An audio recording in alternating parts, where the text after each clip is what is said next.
Stop la galère, c'est le cri d'alarme qu'ont lancé les élus communistes de la région Île-de-France il y a maintenant plus d'un mois. Depuis ce jour, il y a des milliers de gens qui signent des pétitions tous les jours sous ce mot d'ordre, parce que la situation est intenable. Parce que le nombre de gens qui sont actuellement dans les transports, il est le même qu'avant la pandémie, mais on n'a retrouvé nulle part le niveau de trafic suffisant. Il manque des rames, il manque des métros, il manque des RER. Et donc la situation, elle est insupportable. C'est des gens qui n'arrivent pas au boulot à l'heure, qui ne peuvent pas récupérer leurs enfants à l'heure le soir, etc.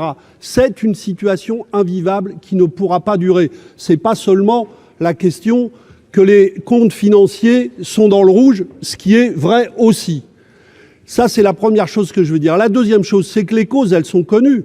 Il n'y a pas assez d'argent pour investir dans les rames, il n'y a pas assez d'argent pour investir dans la maintenance du matériel, il n'y a pas assez d'argent pour embaucher parce qu'on manque de chauffeurs, on manque de conducteurs, il n'y a pas assez d'argent pour investir dans la formation.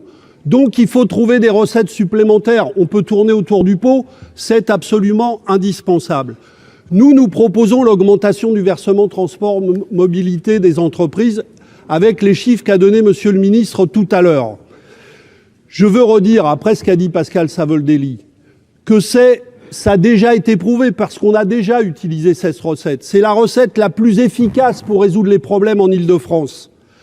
Nous proposons de la cibler sur les entreprises qui sont les mieux dotées et qui bénéficient le plus du transport. Donc les arrondissements du centre de Paris, les arrondissements qui vont le long, en gros, des Champs-Élysées, jusqu'au quartier d'affaires de la Défense et quelques autres dans les Hauts-de-Seine et à Paris. Donc c'est une augmentation en plus ciblée que nous proposons, efficace. Et si nous ne faisons pas cette augmentation, eh bien nous aurons l'augmentation du pass Navigo, parce que monsieur le ministre, vous n'en avez pas parlé de ça. Mais le 7 décembre, c'est le 7 décembre que Valérie Pécresse propose d'augmenter le versement transport à plus de 90 €. Donc c'est l'un ou l'autre. Nous proposons une recette juste.